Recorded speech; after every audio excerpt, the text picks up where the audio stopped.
नमस्कार, मैं हूं आपके साथ इश्तियाक अहमद और आप देख रहे हैं आर्य न्यूज़। स्वागत है आपने उत्तराखंड में। रुक करेंगे उत्तराखंड की तमाम खबरों की तरफ। उत्तर प्रदेश की राजनीति में नंबर 2 के पायदान पर काबिज समाजवादी पार्टी आज तक उत्तराखंड की सियासत में एक जीत के लिए तरस रही है और 2004 के लोकसभा चुनाव में मिली एक सीट को छोड़ दे तो पार्टी को विधानसभा चुनाव में आज तक एक सीट नसीब नहीं हुई है और इस बार भी पार्टी प्रदेश में 70 सीटों पर चुनाव लड़ने का दावा कर रही है। और राज्य गठन से लेकर आज तक समाजवादी पार्टी की चुनावी समीक्षा की जाए तो स्थिति साफ हो जाती है। 2004 में हरिद्वार लोकसभा सीट से राजेंद्र कुमार की जीत ही आज तक पार्टी की झोली में आई है और हर विधानसभा चुनाव में समाजवादी पार्टी मतदाताओं को रिझाने में नाकाम साबित हुई है। और 2002 के विधानसभा चुनाव में सपा ने 56 सीटों पर दावेदारी की थी और पार्टी को करीब 8% वोट मिले, जिसमें कुछ सीटों पर हार जीत का अंतर कम रहा। और इसके बाद 2007 के चुनाव में सपा ने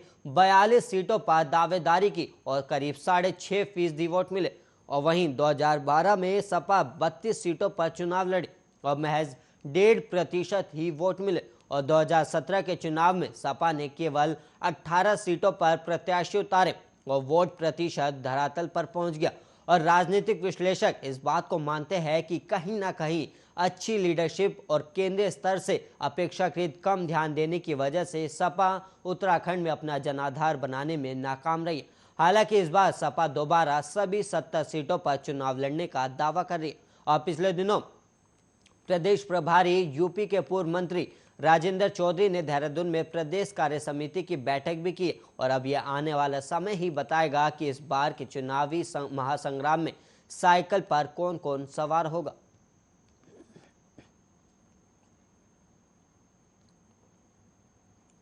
उत्तराखंड के पूर्व मुख्यमंत्री हरीश रावत और त्रिवेंद्र सिंह रावत की मुलाकात पर कैबिनेट मंत्री डॉक्टर हरक सिंह रावत का एक बयान सोशल मीडिया पर वायरल हो रहा है और डॉक्टर रावत ने दोनों पूर्व मुख्यमंत्रियों की भेंट पर तंज भी किया है और इस्तेमाल बारूद से धमाके की उम्मीद नहीं की जा सकती। हालांकि उन्होंने ये भी कहा कि उत्तराखंड छोटा सा प्रदेश है और राज्य हित में सभी को आपस में मिलते जुलते रहना चाहिए। और सोमवार को त्रिवेंद्र सिंह रावत और हरीश रावत की मुलाकात की तस्वीर सोशल मीडिया पर खूब वायरल हुई थी और तस्वीर के बहाने दोनों दिग्गजों की मुलाकात के सियासी मायने भी निकाले गए। हरक सिंह रावत इन दोनों दिग्गजों के निशाने पर रहे और सोमवार को एक कार्यक्रम के दौरान मीडिया कर्मियों ने हरक सिंह रावत से हरीश त्रिवेंद्र की मुलाकात और तस्वीर के बारे में पूछा और सोशल मीडिया में वायरल वीडियो में हरक कह रहे हैं कि वो इस पर कोई टिप्पणी नहीं करेंगे, लेकिन फिर वो खुद को रोक नहीं पाए। उन्होंने कहा कि मिलना जुलना सामान्य बात है। फिर वो बोले कि बारूद अगर प्रयोग कर दिया जाए और उसे दोबारा भरेंगे तो मैं समझता हूं कि आप धमाका होने की उम्मीद करेंगे और इससे कोई फर्क नहीं पड़ता है और फर्क इससे पड़ता है कि जनता क्या चाहती है। कैबिनेट मंत्री हरक सिंह रावत ने कहा कि अच्छा है, सबको मिलते जुलते रहना चाहिए और मैं तो कोटद्वार में सुरेंद्र भाई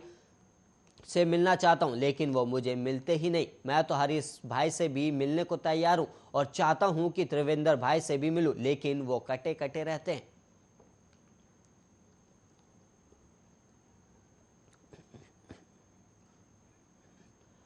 उत्तराखंड की राजनीति में तीसरे विकल्प की उम्मीद जगा रही आम आदमी पार्टी दिल्ली का सियासी करिश्मा उत्तराखंड में दोहराने को बेताब है और उत्तराखंड नवनिर्माण का संकल्प लेकर आप चुनाव रणनीति बनाने में जुटी हुई है। और पार्टी पहले ही 70 सीटों पर चुनाव लड़ने के साथ ही कर्नल अजय कोटियाल को मुख्यमंत्री प्रत्याशी घोषित कर चुके हैं और आम आदमी पार्टी केजरीवाल सरकार के दिल्ली मॉडल के दम पर उत्तराखंड में सरकार बनाने का दावा कर रही। हालांकि एक साल पहले ही आप पार्टी ने उत्तराखंड की सियासत में एंट्री की है और सियासी जमीन तलाशने के लिए आप शुरुआत से जनहित और भ्रष्टाचार के मुद्दे को लेकर सक्रिय और दिल्ली के मुख्यमंत्री अरविंद केजरीवाल उत्तराखंड के दौरे पर हर परिवार को 300 यूनिट मुफ्त बिजली, युवाओं को रोजगार गारंटी देने का ऐलान का सत्ता में आने पर 6 महीने के अंदर 1 लाख नौकरी, बेरोजगार युवाओं को नौकरी लगने तक 5,000 मासिक बेरोजगारी भत्ता, उत्तराखंड को आध्यात्मिक राजधानी बनाने का वादा कर चुके हैं।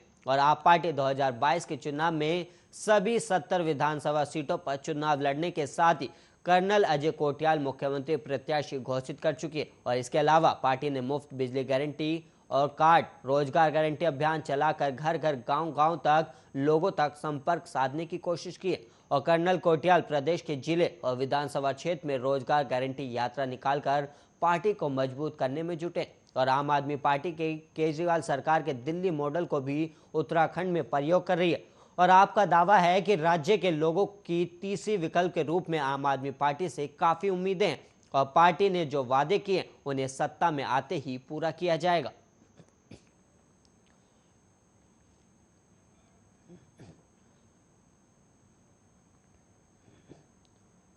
दिल्ली में प्रदूषण के प्रकोप के बीच दिल्ली सरकार ने एक पत्र परिवहन मुख्यालय को भेजा है और इस पत्र में दिल्ली में वाहनों की एंट्री को लेकर नियम शर्तें बताते हुए सहयोग की अपील भी की है। और दिल्ली के परिवहन आयुक्त की ओर से आए इस पत्र में कहा गया है कि क्योंकि राजधानी में सार्वजनिक परिवहन के सभी वाहन सीएनजी से चलते हैं और डीजल वाहनों का संचालन बंद हो चुका है और बाहरी राज्यों के डीजल वाहन ही यहां आते हैं और लिहाजा जो भी बसें यहां भेजें वो 10 साल से कम पुरानी हो और इसके साथ ही उनके पास हर साल में प्रदूषण प्रमाण पत्र होना चाहिए। अगर ऐसा ना हुआ तो दिल्ली सरकार ऐसे वाहनों के खिलाफ कार्रवाई कर सकती है। और दूसरी ओर सरकार पहले ही ट्रकों की सीमित एंट्री की बात कह चुकी है और इस पर 21 नवंबर तक प्रतिबंध भी लगाया गया था। और दिल्ली सरकार ने उत्तराखंड से भी अपील की है कि जहां तक हो सके ट्रकों के संचालन के लिए वैकल्पिक मार्गों का उपयोग करें। और परिवहन निगम दिल्ली के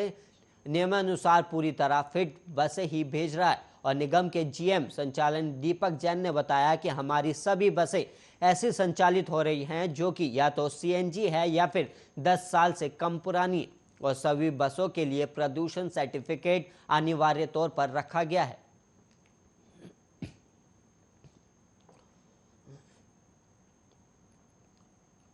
और वहीं उत्तराखंड में 7,791 उप प्रधानों सहित कई अन्य पंचायत जनप्रतिनिधियों का मानदेय जल्द बढ़ेगा। और महाराणा प्रताप स्पोर्ट्स कॉलेज रायपुर में गढ़वाल मंडल के त्रिस्तरीय पंचायत प्रतिनिधियों और क्रमिक पंचायती राज विभाग की एक दिवसीय राज्य स्तरीय कार्यशाला का शुभारंभ करते हुए उत्तराखंड के मुख्यमंत्री पुष्कर सिंह धामी ने इसकी घोषणा की और उन्होंने कहा कि उप प्रधानों का मानदेय 500 रुपए से बढ़ाकर 1,000 रुपए किया जाएगा और जबकि जिला पंचायत अध्यक्षों का मानदेय 10,000 से बढ़ाकर 14,000 और उपाध्यक्षों का मानदेय 6,000 से बढ़ाकर 9,800 किया जाएगा। और मुख्यमंत्री ने कहा कि प्रत्येक ग्राम पंचायत स्तर पर ओपन जिम खोलने की जो घोषणा की गई थी उसका शासनादेश हो चुका है और सरकार समाज के हर वर्ग को ध्यान में रखते हुए योजनाएं चला रही और ग्रामीण क्षेत्रों से पलायन को रोकने के लिए विशेष प्रयास भी किए जा रहे और रोजगार के साथ ही स्वरोजगार पर विशेष ध्यान दिया जा रहा है और जन समस्याओं का समाधान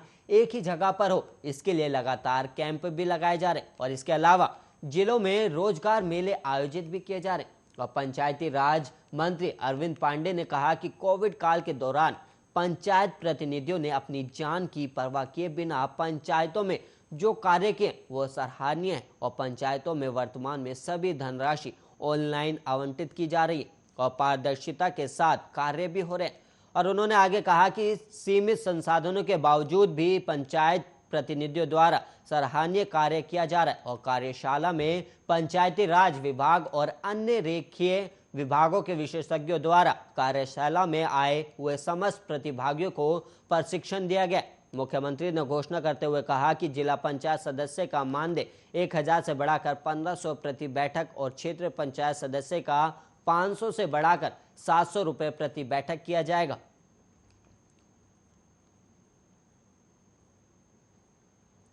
और उत्तराखंड की महिलाओं को भी आप संयोजक और दिल्ली के मुख्यमंत्री अरविंद केजरीवाल अगले दौर में बड़ा तोहफा दे सकते हैं और पंजाब में हर महिलाओं को प्रति महीने 1,000 रुपए देने का केजरीवाल ने ऐलान किया। हालांकि अभी तक केजरीवाल ने उत्तराखंड के अब तक दौरे पर महिलाओं के लिए कोई घोषणा नहीं की है, जबकि 300 यूनिट मुफ्त बिजली, रोजगार, मुफ्त तीर्थ यात्रा की गारंटी दे चुके और 2022 के चुनाव को लेकर केजरीवाल 4 बार उत्तराखंड का दौरा कर चुके हैं और हर दौरे पर उन्होंने नया ऐलान कर प्रदेश का सियासी माहौल गरमाया। और आप नेता कर्नल अजय कोटियाल का कहना है कि उत्तराखंड की मातृशक्ति के लिए भी जल्द केजरीवाल एक बड़ी सौगात देने वाले जो राज्य की महिलाओं के उत्थान में मील का पत्थर साबित होगा। और मुख्यमंत्री केजरीवाल ने दिल्ली में महिलाओं के लिए अभूतपूर्व काम किया है और अब पंजाब में किया गया ऐलान निश्चित तौर पर महिलाओं को महंगाई से राहत देगा और महिलाओं के पास पूरा घर चलाने की जिम्मेदारी होती है।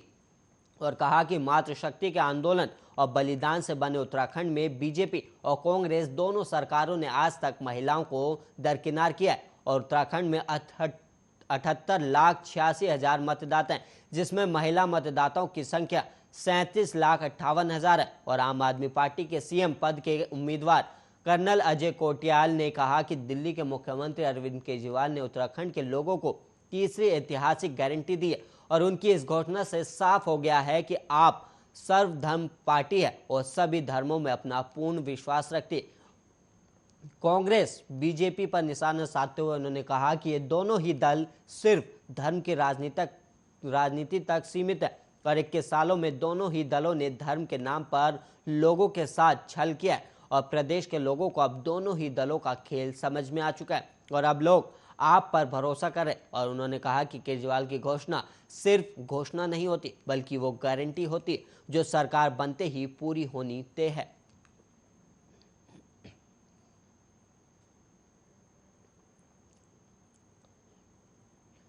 उत्तराखंड में कोरोना संक्रमण की रफ्तार कम होने लगी है और बीते 24 घंटे में राज्य में 3 जिलों में 9 नए कोरोना संक्रमित मिले और वहीं एक मरीज की मौत हुई है। 25 मरीजों को ठीक होने के बाद घर भेजा गया और सक्रिय मरीजों की संख्या घटकर 175 हो गई, जबकि रविवार को राज्य में 152 सक्रिय मरीज थे। और वहीं स्वास्थ्य विभाग की ओर से जारी बुलेटिन के अनुसार सोमवार को 6,827 सैंपलों की जांच रिपोर्ट नेगेटिव आई है और 10 जिलों अल्मोड़ा, बागेश्वर, चमोली, चंपावत, नैनीताल, पिथौरागढ़, रुद्रप्रयाग, टिहरी, उधम सिंह नगर और उत्तरकाशी में एक भी संक्रमित मरीज नहीं मिला है। देहरादून में 7, हरिद्वार और पौड़ी में एक संक्रमित मिले और प्रदेश में अब तक कोरोना के कुल संक्रमितों की संख्या 3,44,115 हो गई और इनमें से 3,30,376 लोग ठीक हो चुके हैं और राज्य में कोरोना के चलते अब तक कुल 7,405 लोगों की जान जा चुकी है और राज्य की रिकवरी दर 96% और संक्रमण दर 0.13% दर्ज की गई है। और उत्तराखंड में कोविड टीकाकरण को लेकर आगामी 40 दिन में कठिन परीक्षा होगी क्योंकि सरकार की ओर से तय किए गए टीकाकरण लक्ष्य को हासिल करने के लिए अब 40 दिन में 32 लाख से ज्यादा टीके लगाने होंगे और राज्य में बीते 10 दिनों में वैक्सीन की 4,57,000 डोज लगाई गई है और टीकाकरण की रफ्तार कम होने से प्रतिदिन टीके लगाने का लक्ष्य भी बढ़ रहा है।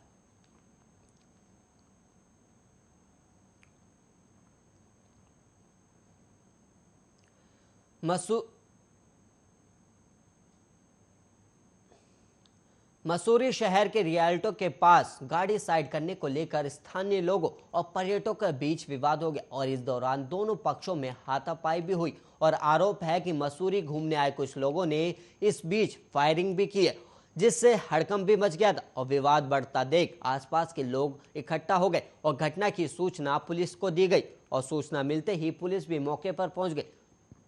लेकिन जिन लोगों पर माल रोड में फायरिंग का आरोप है वो लोग गाड़ी लेकर होटल की तरफ भागने लगे और इस दौरान स्थानीय लोगों ने पर्यटकों की गाड़ी रोक ली और पर्यटक गाड़ी छोड़कर होटल के अंदर चले गए और वहीं पुलिस के अनुसार विवाद में आरोपी देहरादून के बसंत विहार से मसूरी घूमने आए कपल माल रोड स्थित एक होटल में ठहरे हुए हैं और पुलिस होटल पहुंची और उक्त कपल की आईडी और गाड़ी थाने ले गई और स्थानीय लोगों ने देहरादून से घूमने आए कुछ लोगों पर फायरिंग का आरोप भी लगाया और शहर कोतवाल गिरीश चंद्र शर्मा ने बताया कि एसबीआई के निकट स्थानीय लोगों और देहरादून से मसूरी घूमने आए उक्त कपल के बीच झगड़ा हो गया और वहीं स्थानीय लोगों ने देहरादून से घूमने आए कुछ लोगों पर फायरिंग करने का भी आरोप लगाया और फायरिंग की बात पर जांच की जा रही और इस घटना से गुस्सा स्थानीय लोग कांग्रेस नेता मेघ सिंह कंडारी के नेतृत्व में देर रात को कोतवाली के बाहर धरने पर बैठ गए और पुलिस के खिलाफ नारेबाजी करने लगे और मेघ सिंह ने कहा कि